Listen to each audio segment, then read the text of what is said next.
MP board की class 11th के विद्यार्थियों, देखिए मैं आप सभी को यहाँ पर आज जो आपका पेपर होगा, ठीक है, पॉलिटिकल साइंस का, इसका एक बेहतरीन सा प्रश्न पत्र आपको बताने जा रही हूँ। देखिए इसकी हमने बहुत ही अच्छे तरीके से, बेहतरीन तरीके से इसकी पीडीएफ तैयार कर ली। यदि आप चाहते हैं पीडीएफ लेना तो डिस्क्रिप्शन नंबर है, आप उन नंबर से कांटेक्ट कर सकते हैं, आपको पूरी जानकारी मिल जाएगी, पीडीएफ भी आपको इसकी मिल जाएगी, ठीक है। तो देखिए इसका पहला क्वेश्चन यहाँ पर हमारा, भारतीय संविधान सभा द्वारा संविधान को किस दिन स्वीकृति प्रदान की गई थी? तो उसका आंसर आपका रहेगा 26 नवंबर 1949। दूसरा है, नीति निर्देशक सिद्धांतों की प्रमुख कमी है, इसका आंसर कानून शक्ति का अभाव। तीसरा है, नौकरशाही शब्द सर्वप्रथम कहाँ हुआ था? इसका आंसर है आपका फ्रांस। चौथा है, लोकसभा द्वारा पारित किसी धन विधेयक को राजभाषा कितने दिन रोक सकती है? तो इसका आंसर है आपका 14 दिनों तक।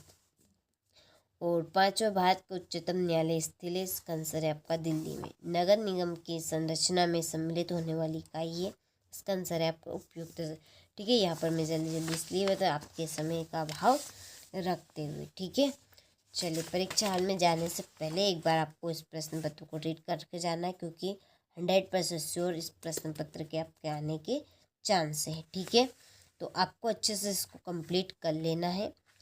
इसके बाद में रिक्त स्थान पहला है, भारतीय संविधान के निर्माण में रुपये डेढ़ हुए हुए, तो 63,96,729। भारत में स्वतंत्र एवं निष्पक्ष चुनाव कराने का उत्तरदायित्व डेढ़ का निर्वाचन आयोग का। तीसरा, वर्तमान में राष्ट्रपति का मासिक वेतन डेढ़ रुपये है, 5 लाख।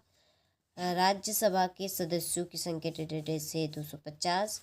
भारतीय संविधान निर्माता संविधान का एक आपका संतुलित दस्तावेज रिपब्लिक बनाने के पक्षधर थे।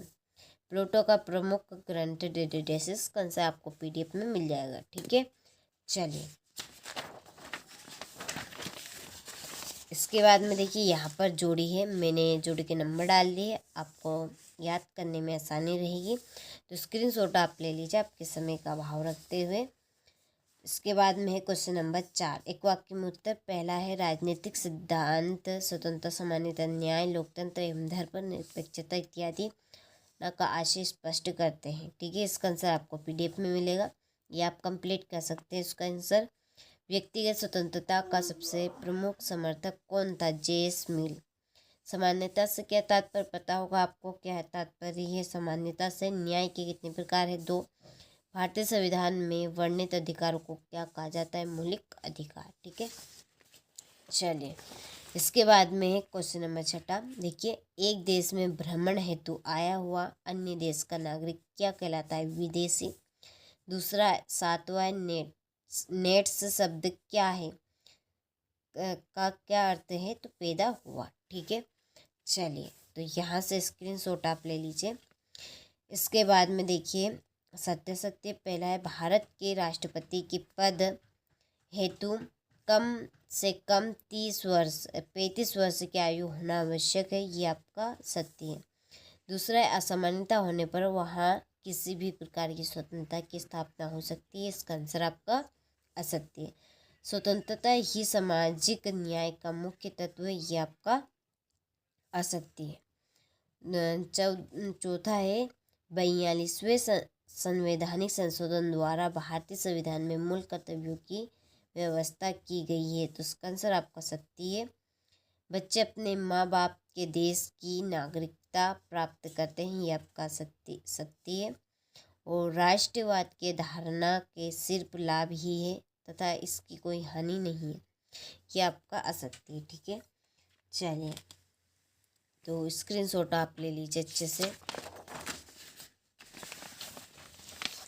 इसके बाद में है क्वेश्चन नंबर 6, देखिए, संविधान सभा से क्या समझते हैं? न्यायपालिका के कार्यों को समझाइए, संघात्मक शासन के प्रमुख दोष लिखिए, और भारतीय संविधान एवं जीवंत दस्तावेज है, स्पष्ट कीजिए इसको। भारत एक धर्मनिरपेक्ष राज्य से, ठीक है, समझाना।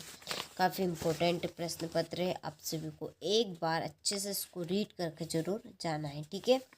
राजनीतिक सिद्धांत के कोई 2 क्षेत्र लिखिए। समानता कितने प्रकार की होती है? सामाजिक न्याय का अर्थ लिखिए। नागरिकता का अर्थ एवं परिभाषा लिखिए।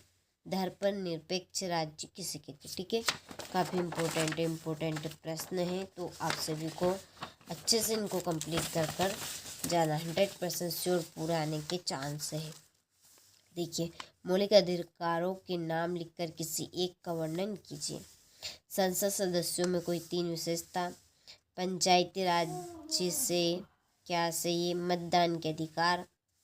ये आपका 20वां प्रश्न।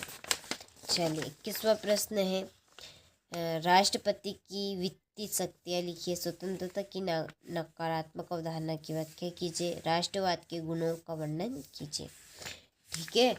तो ये मैंने आपको बहुत ही बेहतरीन तरीके से प्रश्न पत्र बता दिया है, तो आप सभी को एक बार अच्छे से इसको कंप्लीट कर जाना है।